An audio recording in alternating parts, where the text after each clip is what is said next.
Though often underappreciated, Owen Barfield had an immense impact upon thinkers like C.S. Lewis and J.R.R. Tolkien. As we have noted several times, language is inseparable from consciousness. As such, the evolution of human consciousness is forever linked to language.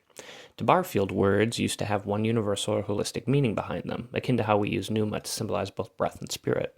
Many thinkers would consider this a tautology, whereby words are redundant, saying the same thing twice, in other words, as noted, for example, by Wittgenstein in his Tractatus Logico Philosophicus, where he notes how all logical propositions were tautologies, meaning that, while they're logically true, it doesn't mean they tell us anything about the world. As A.J. Ayer noted, we use words to represent the Kantian thing, but the word, of course, does not say anything about the thing in itself, causing Ayer essentially to fundamentally reject metaphysics as a whole, focused instead solely on what could be empirically proved or what is solely analytically true. In other words, since Kant's noumenon cannot be proved via experiment, it proves to be nonsensical and meaningless for Ayer. Still, to Barfield, as noted in his work Poetic Diction, the whole point of logic is not to expand upon our sum of knowledge as a species, but to beget the subjective notion of self-consciousness itself, tied to poetry, imagination, and meaning. Plato would warn of the strain between logos, reason or discourse, and mythos, myth, preferring logos over mythos, though mythos could lead to higher truths. These higher truths are important when considering Rudolf Steiner and how people become self-conscious. Now, to Barfield, who would later influence Tolkien, myths reveal a deeper underlying reality, akin to Jungian archetypes. To Tolkien, the fairy realm of fantasy, where fantasia is tied to the inner mind and the phantom, or ghost or spirit, tied to pneuma, our breath, and thus our words, is thus the true reality. The false reality would then be the one posed by materialistic man. We could see how Barfield influenced Tolkien, who relies upon artistic enchantment and poetry as a means to subcreate, just as how the Ainur created the world through song in Tolkien's fantasy world, not embracing technical magic, which is focused on scientific or industrial efficiency, making of man an Elulian machine corrupted by the magic possessed in Morgoth's ring. This is also why Tolkien disliked allegory, since it limited the interpretation of the work itself, not allowing readers to apply it in their own meaningful ways. Roland Barthes' Death of the Author comes to mind here, where the reader is open to interpret the text any way they wish. Opposed to traditional fantasy tales is science fiction. Now, as Seraphim Rose noted, science fiction deals not with science nor the future, but is seen more as a way for a man to engage with mystical ideas and concepts, due to his sense of anxiety regarding progress itself. Now, this could potentially lead them astray, especially in an age of nihility, where the nihilist worships the god of nothingness, and where the paradise or utopia or world he attempts to sculpt for himself ends up becoming an inhuman hell. For this reason, perhaps it is no surprise to see how much of science fiction warns man about how he may dwell in a dystopian setting if he plods too carelessly along the path of progress. As Rose noted, via progress, mankind pushes towards the spiritual nihility or void and away from God. Man thus attempts to either create their own God, perhaps via AI, or else become a god himself, become a transhuman. One of the best examples of Gnostic science fiction would be Ghost in the Shell.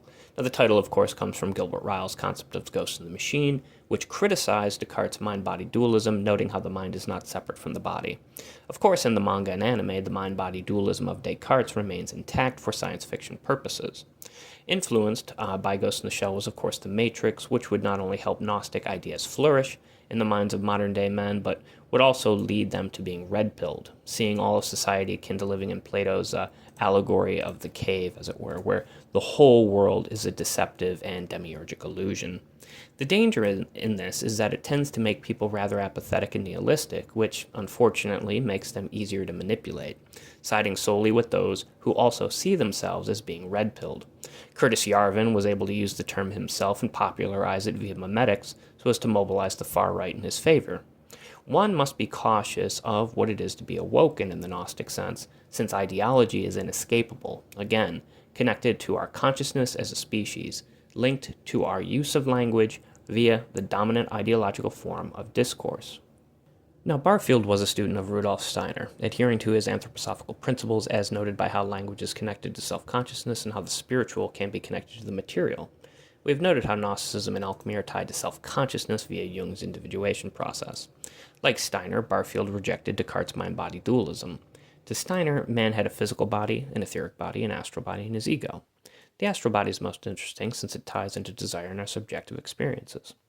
We have related the astral body already to Crowley and the guardian angel. In short, via the bornless ritual, and if needed, the Abramelin ritual, one obtains their guardian angel, their astral body, or the Algoides, whereby through the Night of Pan they can be reborn via Babylon, emptying their dissolved and ashen ego via ego death into the Holy Grail, becoming the Magister Templi. We've correlated the act of becoming other with the subjective notion of self-consciousness, awakening and becoming aware in the Gnostic sense, linked of course to the paradox of language. Steiner's anthroposophy is seen and described as a spiritual science.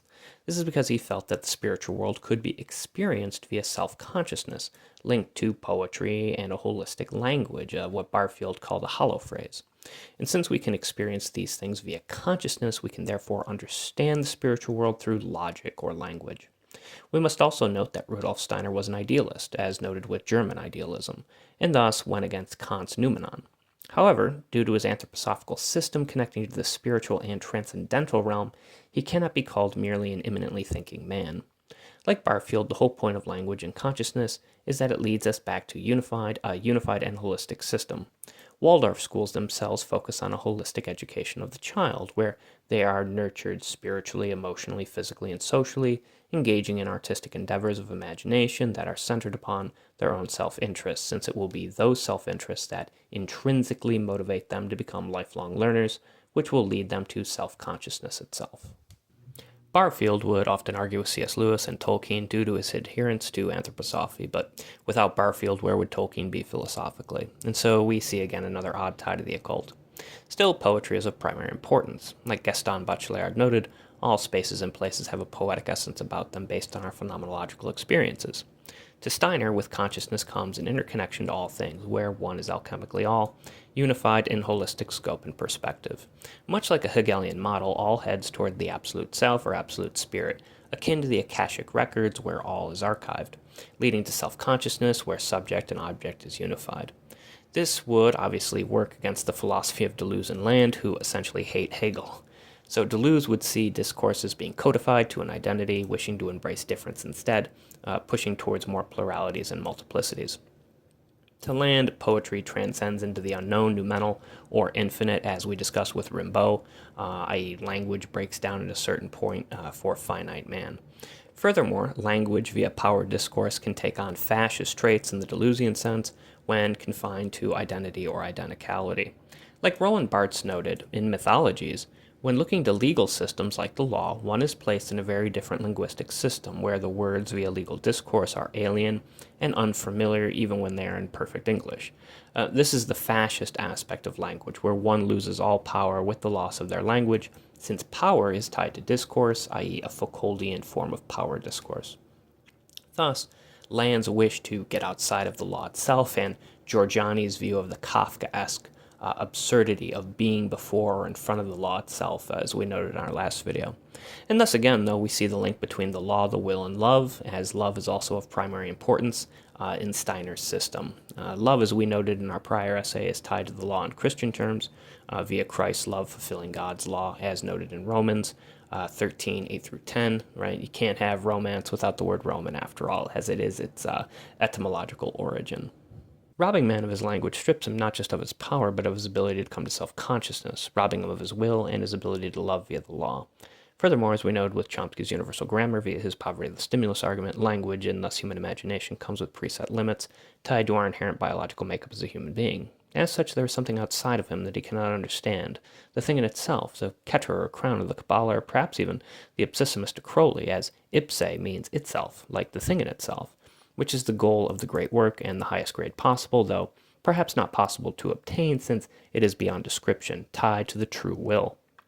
Still, man's imagination, though finite and not infinite, still can come to consciousness in a human manner, working within the confined box of his brain and finite being. As man loses his humanity, as Tolkien warned we would, due to corrupting technical magic or perhaps Alulian technique, so too do we lose our language in the Landian sense, becoming akin to a garbling Lovecraftian creature that babbles, as Amy Ireland noted, akin to a cute or kawaii babbling baby, a plushy Cthulhu. Either way, Babel brings about Babel and Babylon, tied to the fall and apocalypse, the death, by which man is to be reborn by Babylon, forged in the torturous alchemic fires. Just as Seraphim Rose noted, science fiction is man's way of engaging with the mystical, and as Rose again mentioned, we must first understand the flaw of our methods and forms of metaphysics when it comes to believing we can know truth with a capital T. Thinking he can know the truth, however, man goes on to immanentize the eschaton, as Eric Vogelin warned of, where men attempt to actualize the will in the world, akin to the Our Father prayer, which goes, "Thy kingdom come, thy will be done, on earth as it is in heaven," failing to realize how spiritual the mindset of the modern day and nihilistic or materialistic man actually still is. It is tough to break away from the neurolinguistic and psycholinguistic programming that is hardwired into the wetware of our human heads, tied to our very biological being. Such is what it means to have mystical and mythic minds.